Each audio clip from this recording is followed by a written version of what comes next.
Hey guys, I even wrote it down tonight. Today is the 3rd of November, kind of a magic date for some of us. It's 3 days after Halloween and 3 days before the full moon.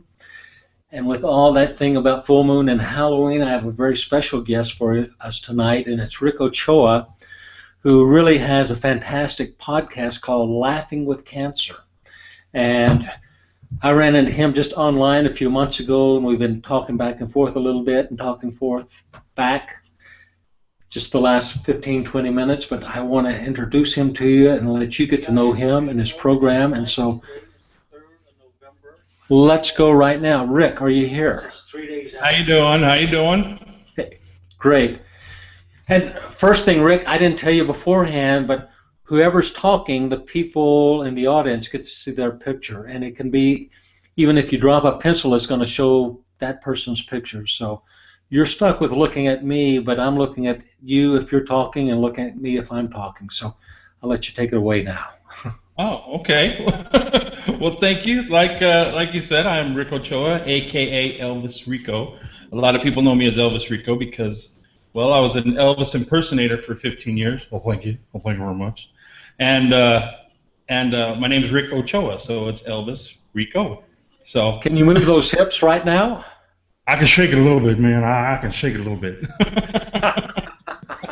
Okay. I've always enjoyed doing Elvis, and that's been one of the things that gives me a little laugh because people still to this day people love Elvis. But yeah, my podcast is called Laughing with Cancer, and basically I'm a father, a grandfather, and a cancer survivor. Not that I'm in remission, I guess. I'm just continuing to survive with my cancer, which is a slower progressing cancer called CLL, chronic lymphocytic leukemia. So, Go ahead. When did you oh, find out you had the leukemia, or how did that happen? well, my aunt had a massive heart attack, and my cousin was saying that she was complaining of pains in her legs, and I was having some pains in my groin area, and I was having them for like 6 months, and I didn't know why, and I thought, wow, I better go to the doctor. I didn't like going to the doctor, and I always told my wife at the time, she's like, you need to go to the doctor. I said, I don't like going to the doctor because they give you bad news, and I don't want to go to the doctor. And sure enough, I went to the doctor, and they did some blood work, and they said, don't worry, if there's anything emergency or anything you need to know right away, we'll call you. We'll call you right away. If not, you'll get the results in 3 days. So I'm driving home, and sure enough, not even 2 hours had gone by, I got a call from the doctor saying he had an appointment with the oncologist, and I'm like, the oncologist? With oncologist? What's that? Because I'm like, oncologist? I don't even know what an oncologist is. So, when I go back and I told my wife, I said, see, doctor gave me bad news. So it was 2003 when I found out that I had, on Valentine's Day, as a matter of fact. Wow. It was on Valentine's Day. Yeah, a lot of people think oncology has something to do with women's health, because I get that a lot of times. Well, I'm a man, I don't need an oncologist. Yeah, yeah. I was taken aback because the doctor told me, he's like, we have an appointment set up with the oncologist. I was like, wait a minute, doc, what's an oncologist? He goes, well, they'll explain it to you tomorrow with the appointment. We haven't said. I was like, hey, no, what is an oncologist? What are you talking about? And he goes, well, it's a cancer specialist. And I was like, wait a minute, what are you talking about? And he goes, well, basically, because I got a little upset with my doctor, saying, listen, tell me what you are talking about. And he goes, well, your blood came back with a high white count, which usually indicates leukemia, but we don't know for sure. So we have an appointment with your oncologist. And I'm like, oh, okay. I'm sorry, I got a little rude. I guess I'll have my appointment with the oncologist. Now, this was kind of a topic in one of your podcasts recently. What was it, bedside manner? Yeah. Yeah, I was talking, because I talked to a few people about the way they were told they had cancer. Because it would seem sometimes doctors have so many patients, and I can understand. They have so many patients, they have so many people, and it's just like in one, out one, in one, out one. And sometimes they don't understand that people hear the word cancer, no matter what kind of cancer it is it's the word cancer. It's the C word. You don't want to hear that, no matter if it's the easiest kind of cancer to treat or whatever. Sometimes they don't just, it doesn't snap with them that they just told somebody they have cancer. Yeah. And then there's other doctors that are, feel so bad to have to tell their patients they have cancer.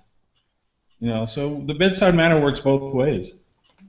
We've not rehearsed it, but would you rather hear over the telephone, or would you rather have him say, let's come into the office, I got some type of news to talk to you about? I'm asking to benefit me, please. Well, I think if they're persistent on the phone, maybe letting them know a little bit, because I know I was glad that I was kind of told right then, because instead of having to wait that whole extra day going, okay, what kind of cancer, what's going on? I got an appointment with a specialist tomorrow. Worrying that whole day and that evening, because I definitely, after that, I had plenty of worry. Yeah. So I was glad that he told me a little bit over the phone, which a lot of them don't do. They don't like to do. I know that. So yeah, tell me over the phone. Good. Yeah, I'd really say most of my partners and I have never enjoyed doing that over the telephone. We typically don't do it. But I don't know a way to say I got some bad news, but I'm not going to tell you anything about it till you come and see me. It's a rock and a hard spot for you guys. Yeah. Anyway, keep going. So yeah, I found out, and I worked for the power plants for 15 years, and so right away when they told me I had leukemia, I was like, all right, I want to find out what's going on. I want to find out, what I have to do. Let's get this done. I got a life to live. I got kids. I got a wife. I got all this other stuff. I didn't know. I was gung ho to get going, and they were like, okay, well, let's do a bone marrow biopsy. And I was like, all right, let's do that and let's get it done. Let's do that. And I was like, what's a bone marrow biopsy? And they told me what that was, and I was like, oh, okay, that doesn't sound fun. But yeah, I asked him too. I remember asking the oncologist. I said, I've done some looking up on the internet, and it says benzene exposure can be a cause for, can cause leukemia, or radiation exposure. I said, I've worked around the coal mines and the power plants for 15 years, and radiation for 15 years. I said, could that be the cause? And he's like, no, I don't know. Everybody has a cancer gene. You just don't know what's going to trigger it. And I'm like, well, maybe that triggered it. Oh, no. I was like, come on. I mean, I don't have it in my family. I don't have it. It doesn't run in my family, so. How long ago was that you were diagnosed again? In 2003. 2003, hold on one second. Let me take a drink. Yeah. In 2003, I was diagnosed, and in 2007, 8, right around there, I did the chemotherapy. And I had all kinds of stuff going on in my life. Like everybody else, life just gets you. I have 4 kids. A wife at the time. Yeah. And they're just going through the chemo, and then ended up going through a bankruptcy, then ended up going through a divorce, and just all kinds of stressful stuff. And the stress was that was the worst. I think was making it worse for me was the stress. Did you have any support system at the time, or somebody to lean on, or to? At the time, I didn't, and that was the one thing that I wish I did, because I didn't really have anybody to talk to or support. And the people that I did know that I met at the oncologist were, in their 60s and 70s that had my type of. I didn't have anybody to talk to that was my age. I was 33 when I was diagnosed. So the doctors said, you can live a long time. It doesn't usually affect people until they're in their 60s or 70s. And I'm like, so does that mean I don't have to worry about it till I'm 60 or 70, or what? And they're like, they don't. So it's kind of hard to. So that's why it's just been a waiting kind of game for me. Yeah. So, but no, as far as support, I had my family, but your support as far as your family can only go so far. You need somebody outside of that circle, I think, to really know what you're talking about and know what you're going through. So, Go ahead. Anybody in your family have cancer before then or at that time, so that they knew what you were doing? No, not at all. I haven't had. I had a cousin who, 30 years ago, had a form of Hodgkin's, but that was, he's been in remission for 30 years now. So, other than that, no, I haven't had anybody with cancer, leukemia, or anything like that. And I've worked with my dad. My dad's been in the power plant industry for years and years, and around the radiation and stuff like that. And he's still working in that industry.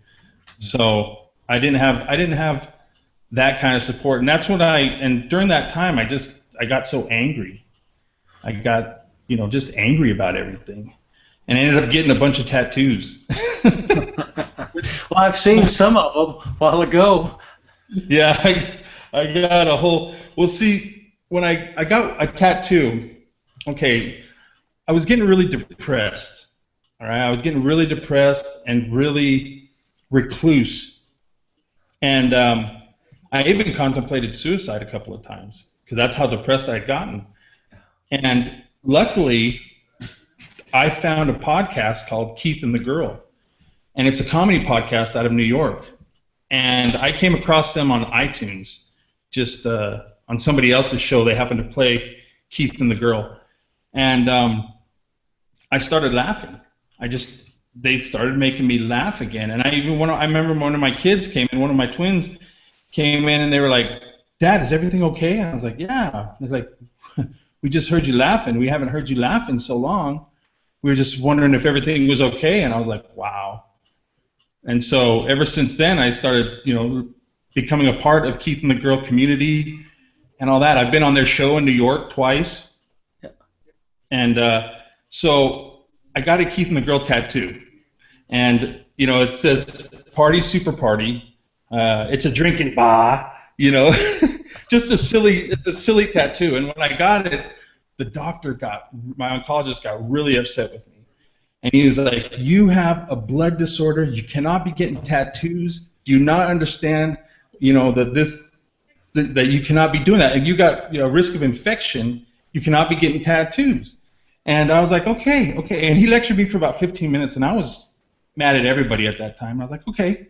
He goes, "Okay, we'll see you again in 3 months, and we'll see how everything's going. We'll do some more blood and all that." I was like, okay. So in that 3 months' time, I got my whole arm tattooed.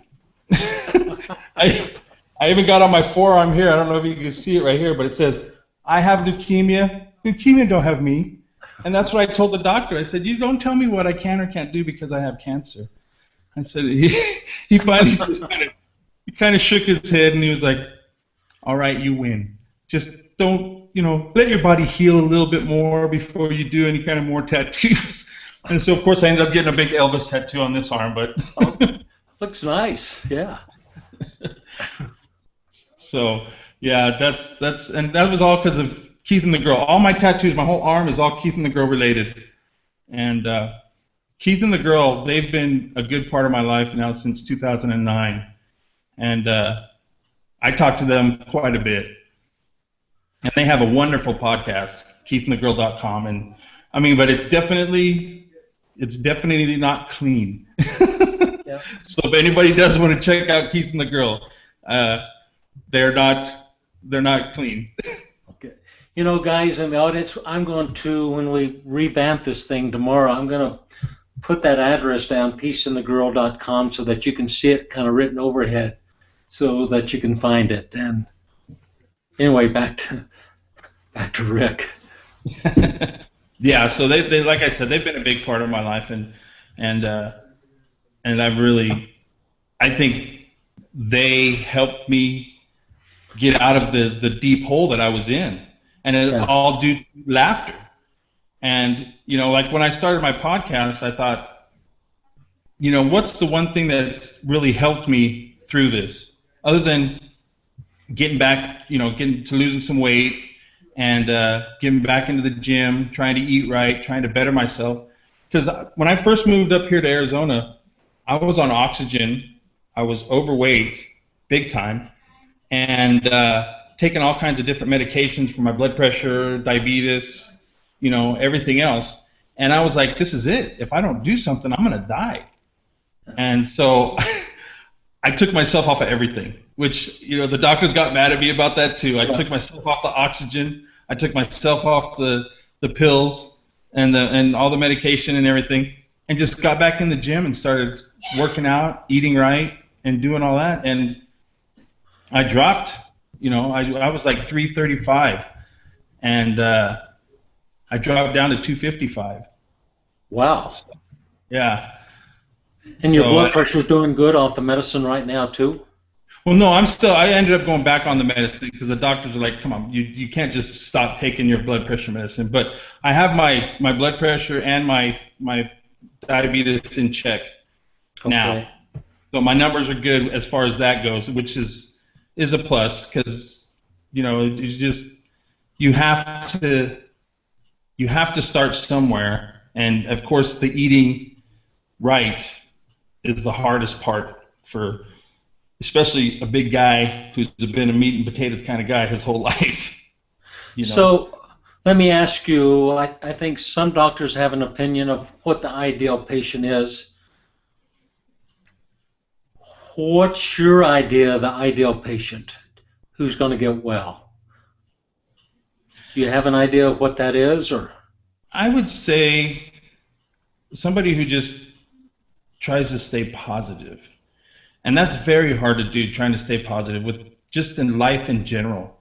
Even people with, without the cancer, just life in general, it's hard. Sometimes it's hard to stay positive and try to think that things are going to get better. This is going to get better. It's just, I'd say the ideal patient would be somebody who's just like, you know what, I'm going to take this head on and we're going to do the best we can and continue to go. Because that's all you can do. And laughter, of course, is the key to everything, if you ask me. I mean, and that's actually my next show that I'm working on right now that I'm getting ready to do is about laughter and how laughter helps you. So hopefully in a couple weeks I'll have that out. But I do my podcast. I'm not a comedian. Like I said, like I was talking to you earlier, I'm surprised I know what I'm doing because I have a website, I have all this stuff going on. I'm on iTunes, I'm on Libsyn, and I'm just surprised that I'm able to do all this stuff, because sometimes I sit down and go, okay, what did I do? How did I do this? So I'm surprised I'm able to get all this stuff on. But like I said, I'm not a comedian. I think laughing, and I have cancer, so I'm laughing with cancer.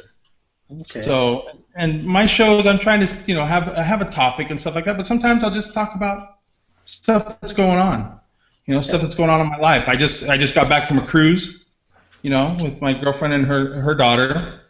And the one thing I found out that I've never been a kind of person that panicked or had anxiety. I just been kind of, but on this trip, I was finding out that I had a little bit of anxiety going on. And the only time that I felt comfortable and smooth is when we were doing karaoke and I was doing my Elvis. And I felt so comfortable doing that, and everybody's in there. And then of course we're walking around the ship and somebody's like, hey, there's Elvis, and my girlfriend's like, you're a ham, you just love that, don't you? I was like, yeah, I do. Yeah. I love being in. And for me, when I do an Elvis show, if there was not that many people, I would be nervous. Yeah. If there's a whole bunch of people, oh, that's when I love it. It's just like, yes, tons of people. I'm gonna sing for you. So, yeah, that was my podcast is just basically I'm not trying to do it to make money. I'm not trying to do it to I'm doing it for my own kind of therapy, I guess you'd say. So how do people find your podcast? Well, you can go to laughingwithcancerpodcast.com, and that's my website. or of course iTunes, just Laughing with Cancer.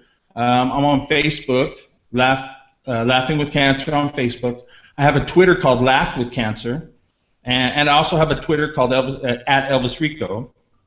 So you can do that, or Lipson. I mean, Google Laughing with Cancer or Rick Ochoa, Richard W. Ochoa, and I'm everywhere. Like I say, I'm like the wind. I'm everywhere. Okay.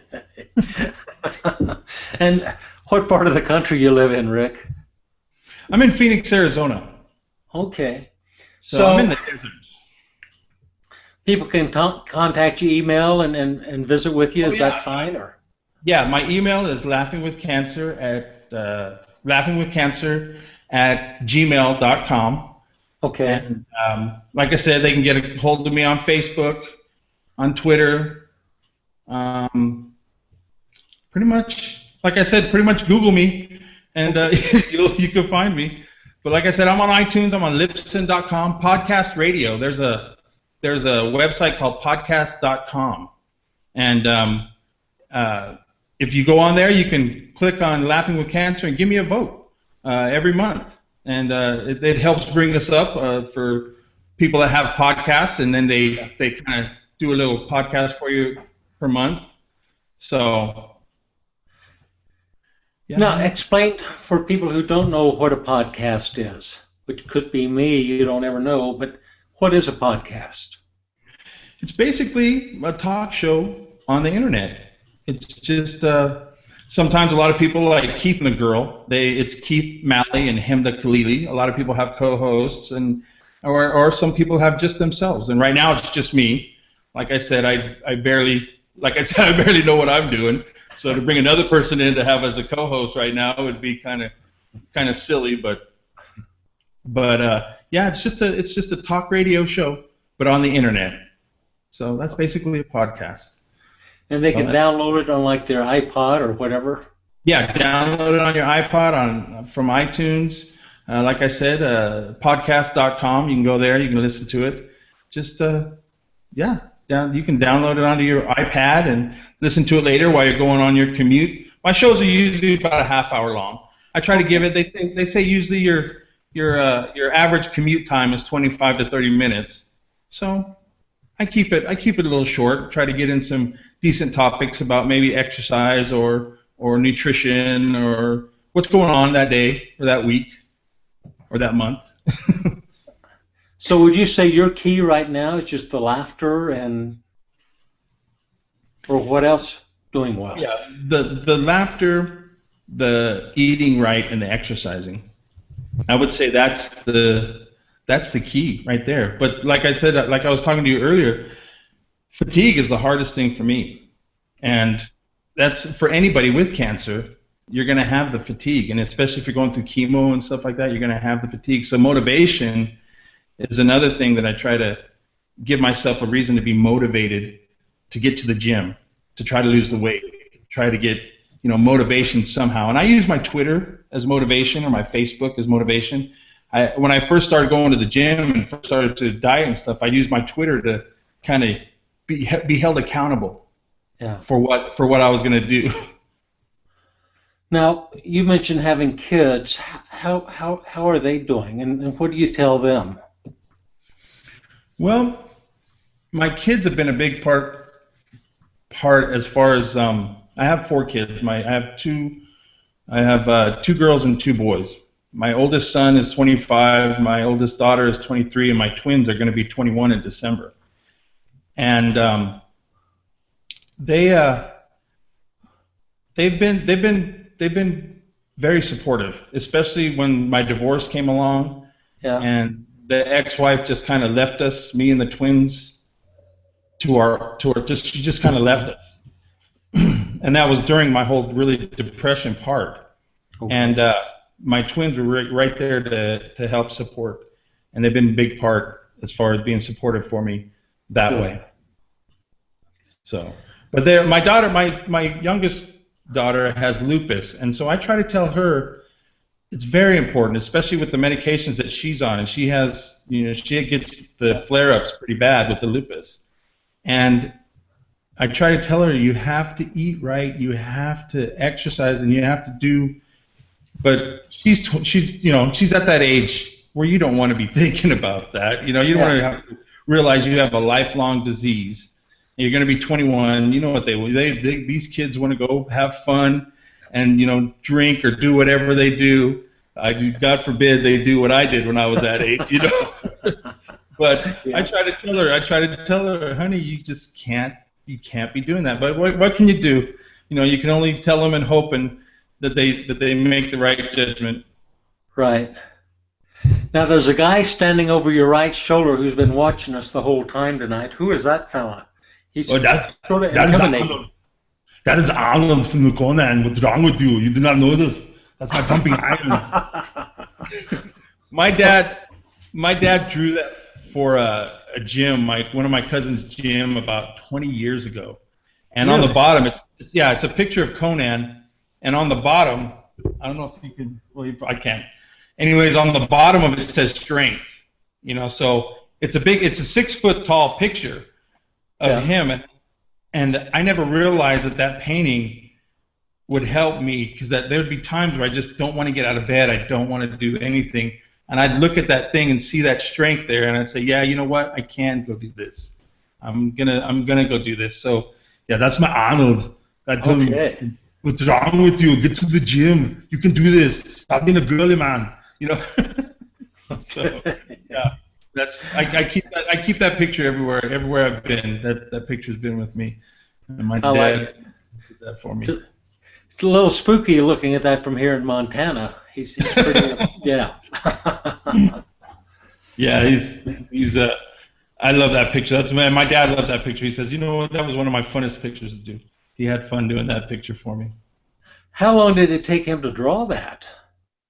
I think it was about 2 weeks, maybe. Wow. 2-3 weeks. It didn't take him that long, and he only had a little picture of Conan to do it that he had in the corner, and he drew it out. He's always been. I remember growing up, he'd do murals in our bedroom and all over the walls, of Jerome, Arizona, the ghost town, and stuff like that. So yeah, he has fun with his pencil all over since I was a little kid. So I'm impressed. I can barely write my name, and so yeah, that's impressive. I know. I mean, before I started doing the podcast, I got into a little bit of the acrylic painting and stuff like that, and I did some paintings, some really good ones actually. And my dad was like, "Wow," and I was like, "I know. I didn't even know I had a talent here to do some paintings. I should have done this a long time ago." So I kind of got into that for a little bit, and then I haven't done another painting because I started doing the podcasting, and there's so much to this stuff that I didn't realize, when you're trying to do the website and the advertising and the social media and all that. There's just so much. So, yeah. I guess I do have a little bit of a talent, a little bit of my dad. So. Well, I'm impressed. You've done good. Yeah. Rick, it's 8:30. I need to sign off for everybody. Okay. But let me sign off. I want you to stay on so we can talk for a few minutes afterwards, but I really want to thank you. And people, what I'm going to do tomorrow is write down his address on the top here so you know how to find him on Facebook, his website, so that you can find his podcast. And then I'm going to write down the thing about Peace and the Girl, because I'm very curious about that. And maybe you and I can meet there some night and listen to their podcast and laugh. So anyway, I'm going to sign off tonight. And Rick, thanks for joining us, and thanks for taking out your time with us. Thank you, Roy. Hey, thanks.